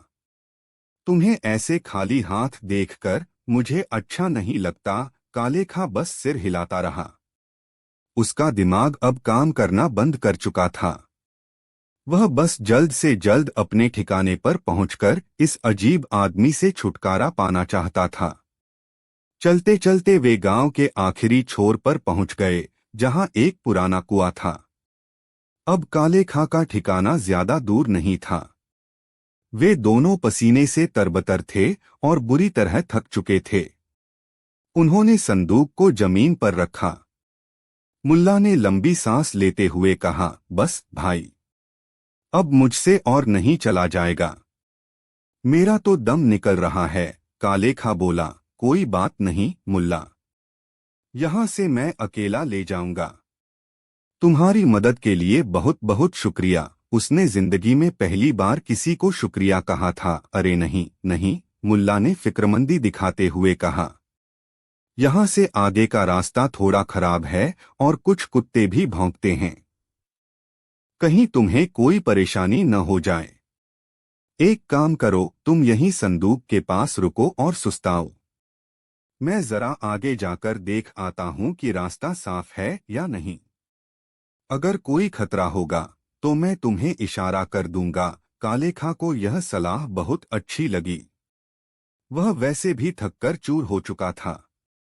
उसने कहा, ठीक है मुल्ला, तुम देखकर आओ, मैं यहीं तुम्हारा इंतजार करता हूं। मुल्ला नसीरुद्दीन धीरे धीरे आगे बढ़े और अंधेरे में गायब हो गए।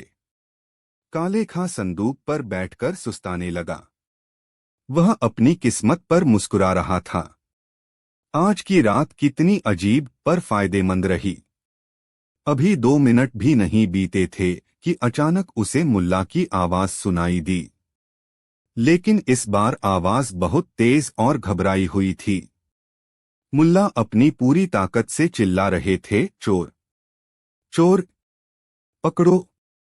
अरे गांव वालों, जागो। एक चोर मेरा कीमती संदूक लेकर भागा जा रहा है। पकड़ो इसे। जाने न पाए, काले खां हक्का बक्का रह गया। उसे समझने में एक पल लगा कि क्या हुआ है। मुल्ला रास्ता देखने नहीं गए थे, बल्कि गांव वालों को बुलाने गए थे। इससे पहले कि वह कुछ सोच पाता या संदूक छोड़कर भागता, चारों तरफ से मशालें और लालटेनें लेकर लोग दौड़ने लगे। कहाँ है चोर? पकड़ो उसे की आवाजें गूंजने लगीं। देखते ही देखते गांव के 10-20 लोग लाठियां और भाले लेकर वहां पहुंच गए। उन्होंने देखा, शहर का कुख्यात चोर काले खां एक बड़े से संदूक के पास खड़ा है और पसीने पसीने हो रहा है। एक आदमी ने आगे बढ़कर काले खां को पकड़ लिया। तो तू है वो चोर? आज तू नहीं बचेगा। काले खां क्या कहता? वह कैसे समझाता कि वह यह संदूक चोरी करके नहीं ला रहा, बल्कि घर का मालिक खुद उसकी मदद कर रहा था। अगर वह यह सच बताता तो लोग उसे पागल समझते और उस पर और भी ज्यादा हंसते। उसे रंगे हाथों पकड़ा गया था, चोरी के सामान के साथ। मुल्ला नसीरुद्दीन भी भागते हुए आए और भीड़ से बोले, भाइयों, यही है वो चोर। बड़ी मुश्किल से मैं इसका पीछा करते करते यहाँ तक पहुँचा। देखो, मेरा सबसे कीमती संदूक चुराकर ले जा रहा था। लोगों ने काले खां को पकड़कर उसकी खूब धुनाई की और फिर उसे बांधकर कोतवाल के हवाले कर दिया। अगली सुबह पूरे शहर में यह खबर आग की तरह फैल गई। लोग हंसते हंसते लोटपोट हो रहे थे। शहर का सबसे शातिर चोर काले खां न सिर्फ पकड़ा गया, बल्कि इस तरह से बेवकूफ बना कि उसकी सारी हैकड़ी निकल गई। उसे एक ऐसे घर में चोरी करते पकड़ा गया जहां कुछ था ही नहीं। और सबसे मजेदार बात यह थी कि वह चोरी का माल खुद नहीं, बल्कि घर के मालिक के साथ मिलकर ढो रहा था। उस दिन के बाद काले खां फिर कभी उस शहर में नजर नहीं आया। उसकी चोरी की कला और उसकी इज्जत दोनों हमेशा के लिए उस खाली संदूक में दफन हो गई थी।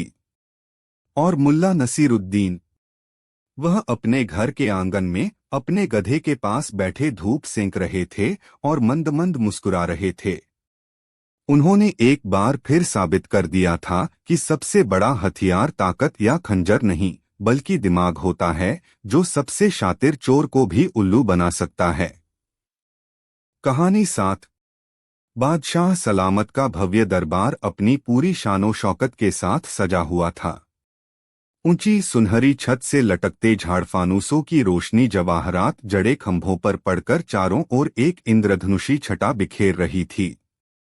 दुनिया के सबसे कीमती कालीनों पर रेशम और मखमल के लिबास में सजे दरबारी, वजीर और सलाहकार अदब से बैठे थे। हवा में कीमती ऊद और गुलाब की महक थी। सब कुछ उत्तम था, सिवाय बादशाह के मिजाज के। आज बादशाह सलामत का चेहरा किसी तूफान से पहले की खामोशी की तरह गंभीर था। उनकी तेजतर्रार आंखें अपने दरबारियों के चेहरों पर घूम रही थीं, और उन्हें हर चेहरे पर एक नकाब नजर आ रहा था, चापलूसी का, मक्कारी का और झूठ का। वे तंग आ चुके थे। वे जब भी किसी से कोई राय मांगते, उन्हें सच्ची सलाह के बजाय मीठी मीठी बातें सुनने को मिलती। वे जब किसी मंत्री से खजाने का हाल पूछते, तो उन्हें बढ़ा छाकर आंकड़े बताए जाते। हर कोई उन्हें वही सुनाना चाहता था जो वे सुनना चाहते थे, सच नहीं। आज सुबह ही उनके मुख्य वजीर अकरम खान ने उन्हें बताया था कि पड़ोसी राज्य के साथ संधि की बातचीत बहुत अच्छी चल रही है, जबकि जासूसों की खबर थी कि पड़ोसी राज्य सीमा पर अपनी सेना बढ़ा रहा था। इस धोखे ने बादशाह के सब्र का बांध तोड़ दिया। उन्होंने अपनी भारी गरजदार आवाज में कहा, खामोश। यह चापलूसी और मक्खनबाजी का खेल अब बंद होना चाहिए। दरबार में सुईप तक सन्नाटा छा गया।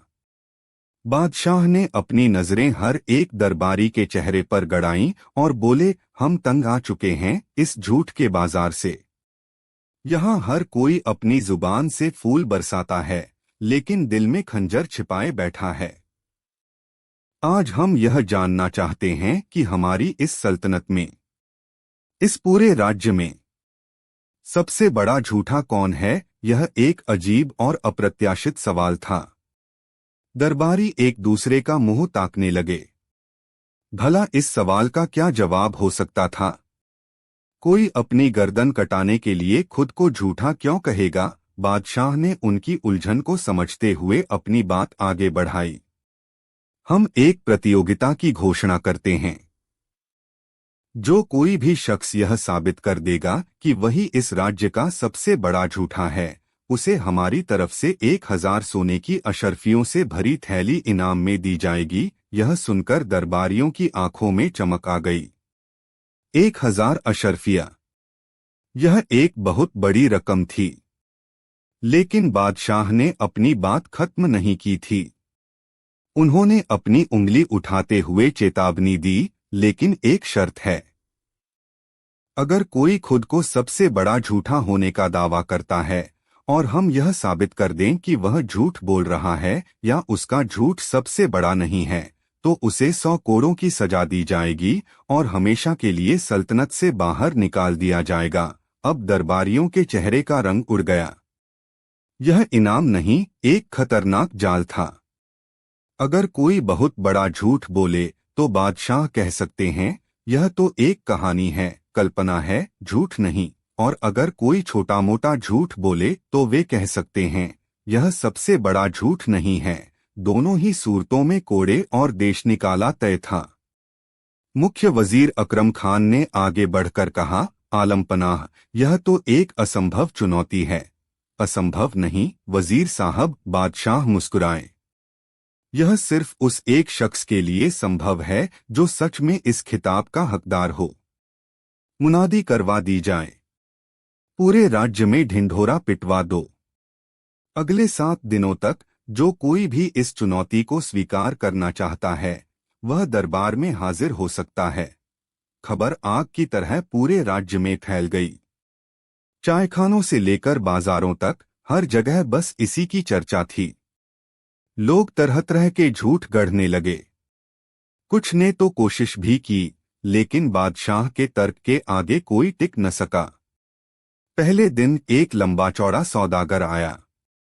उसने कहा, जहां पनाह, मैं इतना बड़ा झूठा हूं कि एक बार मैंने अपनी फूंक से एक पहाड़ को उड़ा दिया था। बादशाह ने हंसकर कहा, यह झूठ नहीं, यह एक बेवकूफी भरी गप्प है। तुम्हारी बात पर एक बच्चा भी यकीन नहीं करेगा।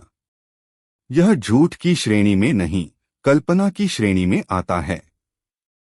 ले जाओ इसे और लगाओ 10 कोड़े। दूसरे दिन एक चालाक दिखने वाला लेखक आया। उसने कहा, हुजूर, मैं इतना बड़ा झूठा हूं कि मैंने एक किताब लिखी है जिसमें हर शब्द हर अक्षर झूठ है। बादशाह के सलाहकार ने तुरंत कहा, यह असंभव है। अगर आपने लिखा और है था तो ये शब्द तो सच्चे हैं। आपकी किताब में व्याकरण और भाषा के नियम तो सच्चे हैं, इसलिए आपका दावा झूठा है। 100 कोड़े। धीरे धीरे लोगों ने दरबार में आना बंद कर दिया। सबको समझ आ गया था कि यह इनाम जीतने का नहीं, बल्कि सजा पाने का एक तरीका है। 7वें और आखिरी दिन, जब दरबार लगभग खत्म होने वाला था और बादशाह निराश हो चुके थे, तभी दरबार के दरवाजे पर एक चिरपरिचित हस्ती दिखाई दी। सिर पर बेढंगी पगड़ी, बदन पर पुरानी अचकन, पैरों में घिसी हुई जूतियां और चेहरे पर एक भोली भाली मुस्कान लिए मुल्ला नसीरुद्दीन अपने गधे के साथ अंदर चले आ रहे थे। उन्हें देखकर वजीर अकरम खान ने नाक सिकोड़ी।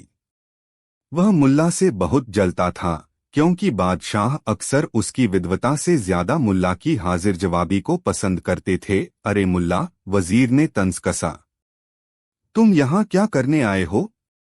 क्या तुम्हें भी कोड़े खाने का शौक चढ़ा है? मुल्ला ने मुस्कुराकर कहा, वजीर साहब, शौक तो मुझे बस हलवा खाने का है, लेकिन किस्मत कभी कभी कोड़ों की दावत पर भी ले आती है।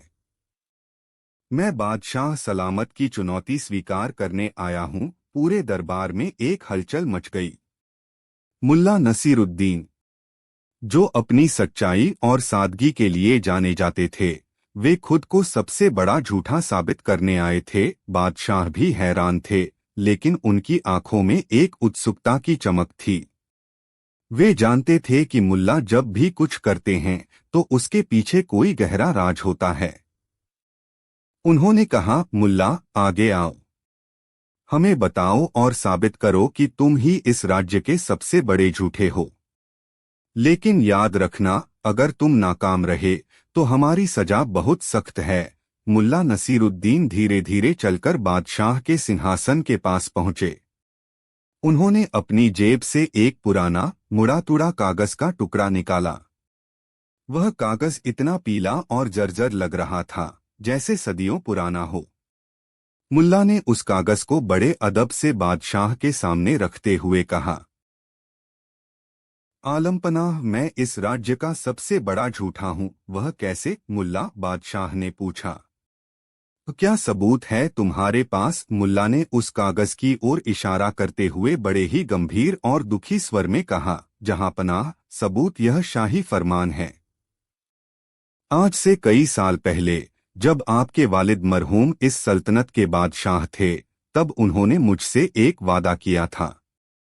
उन्होंने मुझसे कहा था कि जब आप यानी हमारे मौजूदा बादशाह तख्त पर बैठेंगे तो आप मुझे इस राज्य का मुख्य वजीर बनाएंगे और शाही खजाने से 10,000 सोने की अशर्फियों से भरा एक संदूक इनाम में देंगे। यह सुनते ही दरबार में सन्नाटा छा गया। मुख्य वजीर अकरम खान का चेहरा गुस्से से तमतमा उठा। यह मुल्ला सीधा सीधा उसकी कुर्सी पर डाका डाल रहा था। मुल्ला ने अपनी बात जारी रखी, आपके वालिद ने यह वादा इस फरमान पर लिखकर अपनी शाही मुहर लगाकर मुझे दिया था। लेकिन जब आप बादशाह बने तो आपने अपने वालिद का वादा पूरा नहीं किया। आपने मुझे न तो वजीर बनाया और न ही सोने की अशर्फियां दी। मैं इतने सालों से चुपचाप इंतजार करता रहा, लेकिन आज जब आपने झूठों को इनाम देने की घोषणा की तो मुझे लगा कि मुझे अपना हक मांग लेना चाहिए। बादशाह ने उस कागज को उठाया। उस पर कुछ लिखा हुआ तो था, लेकिन लिखावट धुंधली थी और शाही मुहर भी असली नहीं लग रही थी। बादशाह को अच्छी तरह याद था कि उनके पिता ने ऐसा कोई वादा कभी नहीं किया था। यह सरासर एक मनगढ़ंत कहानी थी। मुल्ला खुलेआम भरे दरबार में बादशाह पर वादा खिलाफी का इल्जाम लगा रहा था। वजीर अकरम खान गुस्से से उछल पड़ा। झूठ, सरासर झूठ। यह आदमी बादशाह पर तोहमत लगा रहा है। जहांपनाह, यह सबसे बड़ा झूठा और गुस्ताख है। इसे फौरन गिरफ्तार करके सजा दी जाए। इसने आपके मरहूम वालिद का भी अपमान किया है। बादशाह ने वजीर को हाथ के इशारे से चुप कराया। वे एकटक मुल्ला को देख रहे थे। उनके दिमाग में एक तूफान चल रहा था। वे मुल्ला के बुने हुए जाल की गहराई को समझ रहे थे। उनके सामने अब दो ही रास्ते थे। पहला रास्ता, वे वही कहें जो सच था। वे कहें, मुल्ला, तुम झूठ बोल रहे हो। मेरे पिता ने ऐसा कोई वादा नहीं किया था और यह फरमान नकली है। यह तुम्हारी मनगढ़ंत कहानी है। लेकिन जैसे ही बादशाह यह कहते, वे अनजाने में मुल्ला की बात को ही साबित कर देते। अगर मुल्ला की पूरी कहानी झूठी है तो इसका मतलब हुआ कि मुल्ला ने एक बहुत बड़ा झूठ बोला था। एक ऐसा झूठ जिसमें उसने मरहूम बादशाह को घसीटा, मौजूदा बादशाह पर वादा खिलाफी का इल्जाम लगाया, मुख्य वजीर की कुर्सी पर दावा ठोका और 10,000 अशर्फियों की मांग की। भरे दरबार में बादशाह के मुंह पर इससे बड़ा झूठ और क्या हो सकता था। इस सूरत में मुल्ला अपनी चुनौती जीत जाता और बादशाह को शर्त के मुताबिक उसे 1,000 अशर्फियां इनाम में देनी पड़ती। दूसरा रास्ता, बादशाह अपनी हार से बचने के लिए और मुल्ला को गलत साबित करने के लिए चालाकी से कहें, नहीं मुल्ला, तुम झूठ नहीं बोल रहे हो। तुम्हारी बात बिल्कुल सच है। हमें अपने वालिद का यह वादा याद है। हम तो बस तुम्हारी ईमानदारी की परीक्षा ले रहे थे। हम शर्मिंदा हैं कि हमें अपना वादा पूरा करने में इतनी देर हो गई, लेकिन अगर बादशाह यह कहते तो वे एक और बड़ी मुसीबत में फंस जाते। अगर मुल्ला की बात सच है तो इसका मतलब हुआ कि मुल्ला झूठा है ही नहीं, वह तो बस अपना हक मांग रहा था। इस सूरत में मुल्ला चुनौती हार जाता, लेकिन बादशाह को अपनी कही बात का मान रखना पड़ता। उन्हें मुल्ला को मुख्य वजीर बनाना पड़ता, जिससे अकरम खान की छुट्टी हो जाती और शाही खजाने से 10,000 सोने की अशर्फिया भी देनी पड़ती। 1,000 अशर्फिया बचाने के चक्कर में उन्हें 10,000 अशर्फियों का चूना लगता और साथ में अपना सबसे अनुभवी वजीर भी खोना पड़ता। बादशाह समझ गए कि वे बुरी तरह फंस चुके हैं। मुल्ला ने एक ऐसा झूठ बोला था जिसे अगर झूठ मानो तो वह इनाम का हकदार हो जाता था, और अगर उसे सच मानो तो वह सल्तनत पर भारी पड़ता था। यह कोई साधारण झूठ नहीं था, यह एक तार्किक चक्रव्यूह था, एक ऐसा फंदा जिसमें बादशाह चाहे कोई भी कदम उठाते, हार उन्हीं की होनी थी। दरबार में खामोशी गहरी होती जा रही थी। सबकी नजरें बादशाह पर थीं। वजीर अकरम खान भी अब चुप था, क्योंकि उसे भी इस जाल की भयानकता का एहसास हो गया था। बादशाह ने एक लंबी गहरी सांस ली। उनके चेहरे की गंभीरता धीरे धीरे एक मुस्कुराहट में बदलने लगी, और फिर वे खुलकर हंस पड़े। उनका ठहाका पूरे दरबार में गूंज गया। दरबारी हैरान थे कि बादशाह इस नाजुक मौके पर हंस क्यों रहे हैं। उन्होंने हंसते हुए कहा, मुल्ला, ओ मुल्ला, आज तुमने साबित कर दिया कि तलवार की धार से ज्यादा तेज अक्ल की धार होती है। तुमने ऐसा झूठ बोला है जिसे न तो सच माना जा सकता है और न ही झूठ। तुमने हमारी चुनौती की आत्मा को पकड़ लिया है। बादशाह अपनी गद्दी से उठे और मुल्ला के पास आए। उन्होंने मुल्ला के कंधे पर हाथ रखा। हम तुम्हारी बात को न तो सच्चा कहेंगे और न ही झूठा, बादशाह ने कहा, लेकिन हम यह मानते हैं कि जिस शख्स की बुद्धि ऐसे अद्भुत जाल बुन सकती है वह साधारण इंसान नहीं हो सकता। तुम इस इनाम के हकदार हो। नहीं, तुम इससे भी ज्यादा के हकदार हो। बादशाह ने खजांची को हुक्म दिया, मुल्ला नसीरुद्दीन को 1,000 सोने की अशर्फियों की थैली दी जाए। फिर वे वजीर अकरम खान की तरफ मुड़े, जिनकी हालत देखने लायक थी। और वजीर साहब, आज से मुल्ला हमारे विशेष सलाहकार होंगे।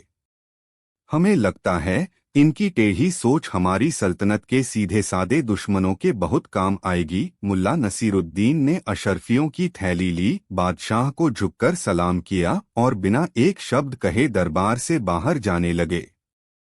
वजीर ने जाते जाते उनसे पूछा, मुल्ला, यह तो बताओ, उस कागज पर आखिर लिखा क्या था? मुल्ला ने पलटकर मुस्कुराते हुए कहा, कुछ खास नहीं वजीर साहब, बस मेरे गधे के लिए चारे का हिसाब किताब था। यह कहकर मुल्ला अपने गधे पर बैठे और चले गए। पीछे छोड़ गए हैरान दरबारी, एक शर्मिंदा वजीर और एक मुस्कुराते हुए बादशाह, जिन्हें आखिरकार अपने सवाल का जवाब मिल गया था।